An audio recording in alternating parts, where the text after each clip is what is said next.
Chapter 68 घर की असली बहू। अनु के बाद आदित्य की माँ ने आरव के पास आकर उससे पूछा, आरव तुम कहाँ चले गए थे? उनका यह सवाल उस अजीब से हालात को सही करने के लिए था। आरव ने अपने मम्मा पापा का हाथ पकड़े हुए ही अपनी दादी को जवाब दिया, दादी मैंने मम्मा को बाहर आते हुए देख लिया था, इसलिए मैं बाहर चला गया था। मम्मा शब्द सुनकर अनु के चेहरे का रंग उड़ गया। आरव अपनी माँ को जानता था। एक बार देखने पर से ही उसने अपनी माँ को पहचान लिया था। तान्या अपने दिल में उठे उस एहसास को समझ नहीं पा रही थी। तान्या बिना लोगों की परवाह करते हुए नीचे झुकी आरव को अपनी गोद में उठाया। उसने हर वो लम्हा याद करने लगी जो उसने पिछले कुछ सालों में खो दिए थे। वो इस बात से अनजान थी कि आदित्य कब से उसे ही देखे जा रहा था। उसकी आंखों में कुछ अजीब से सवाल आ रहे थे। उसे बिल्कुल उम्मीद नहीं थी कि तान्या वहां इस तरह से बदले हुए अंदाज में उस पार्टी में आएगी। उसे ये एहसास तो था कि उसकी पहली बेबी बेहद खूबसूरत थी, पर उसकी खूबसूरती एक शेल की तरह बंद हो चुकी थी। पर उस रात उसकी खूबसूरती एक बार फिर से नजर आई। ऐसा लग रहा था मानो जैसे सालों की कहीं किसी पिंजरे में कैद खूबसूरत परी सबके सामने आई हो। उस रात उसकी खूबसूरती से हर कोई अट्रैक्ट हो रहा था। उसकी नजर तान्या से हट ही नहीं रही थी। तान्या के चेहरे की ये चमक आदित्य ने कभी नोटिस ही नहीं की थी। उसका दिल ऐसे उसकी तरफ खिंचा चला जा रहा था जैसे कोई पेंटिंग किसी की आंखों में अपनी गहराई की तरफ खींच रही हो। आदित्य को खुद इस बात का एहसास नहीं था कि जब से उसे तान्या को देखा था बस आंखों में उसी का चेहरा था। उसकी आंखों पर लिटरली मानो उसकी तस्वीर गोंद की तरह चिपक गई थी। आरव की बात करें तो उसने दादी की बात का जवाब देकर सब कुछ क्लियर कर दिया था। सभी ने सोचा कि शायद आरव ने अपनी माँ को अचानक देखा तो उसे टाइम का पता ही नहीं चला। लोगों का मानना था कि तलाक के बाद तान्या आरव की जिंदगी का हिस्सा नहीं थी, तो आरव जैसे 4 साल के बच्चे का अपनी माँ को अचानक इतने सालों बाद देखकर समय को भूल जाना बेहद लाजमी था। आदित्य की माँ भी ये बात समझती थी, आखिर वो भी एक माँ है और आरव एक छोटा सा बच्चा था, पर उसे इतने सारे सवालों की घेरे में खड़ा करना सही नहीं था। और उस पर जब वो अपनी माँ से इतने सालों बाद पहली बार मिल रहा हो तब तो बिल्कुल भी नहीं।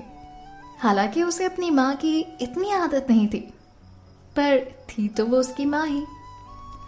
आरव की बात सुनने के बाद आदित्य की माँ ने सोचा जैसे है वैसे रहने देते हैं। फिर उन्होंने मुस्कुराते हुए आरव की तरफ देखा और उसे बुलाते हुए कहा, अच्छा चलो, अब जब आरव वापस आ ही गया है तो सेलिब्रेशन फिर से शुरू करते हैं। आरव यहाँ आओ बेटा, हम दोनों मिलकर कैंडल्स ब्लो करेंगे। आरव ने आदित्य का हाथ खींचते हुए से पूछा, पापा क्या मम्मा भी हमारे साथ केक करने आ सकती है क्या? मैं चाहता हूँ आज हम सब साथ में मिलकर केक कट करें। बोलो ना पापा, मम्मी आ सकती है ना? एक छोटे से बच्चे का अपनी माँ के साथ बर्थडे मनाने की विश इस प्यारी सी बात को भला कौन मना कर सकता था। हालांकि आरव की इस बात से वहां मौजूद सभी लोग सहमत नहीं थे, पर फिर भी किस में हिम्मत थी कि कोई कुछ बोल सके। और फिर आदित्य तो खुद भी चाहता था कि तान्या आरव के बर्थडे सेलिब्रेशन का हिस्सा बने। उसने खुद तान्या को इनवाइट भी किया था।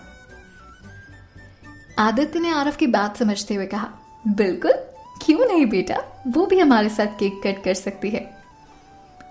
आदित्य ने प्यार से अपने बेटे को जवाब दिया और फिर पीछे खड़े एक वेटर से कहा, अब हम शुरू कर सकते हैं? समझ गया सर, वेटर ने कहा और वहां से चला गया। और फिर बर्थडे का म्यूजिक शुरू हुआ। उसी के साथ एक टेबल की साइज जितना बड़ा मिकी माउस शेप का केक आरव की तरफ आने लगा। केक पर 4 कैंडल्स जल रही थी तान्या उन जलती हुई कैंडल्स को देखकर उस पल में कुछ खो सी गई थी।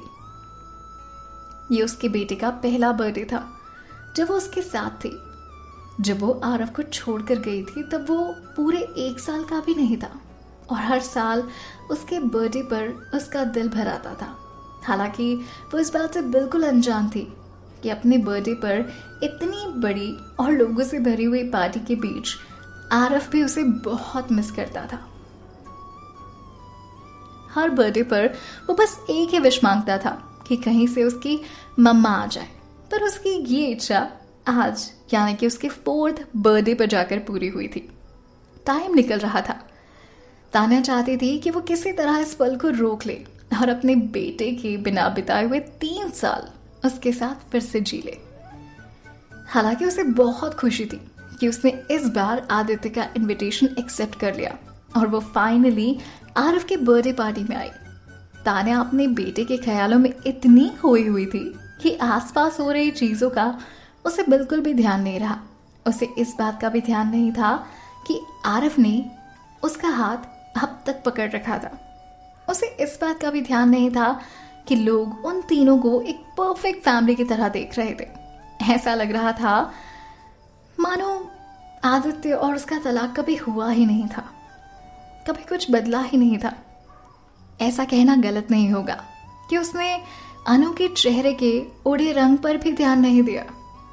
उसने ये भी नहीं देखा कि अनु कब से उसे इस तरह से घूरे जा रही थी जैसे अभी उसे खत्म कर देगी। ऐसा इसलिए था क्योंकि तान्या ने आकर उस घर की बहू, हाँ, इस घर की रियल बहू वाली जगह ले ली थी, घर की असली बहू।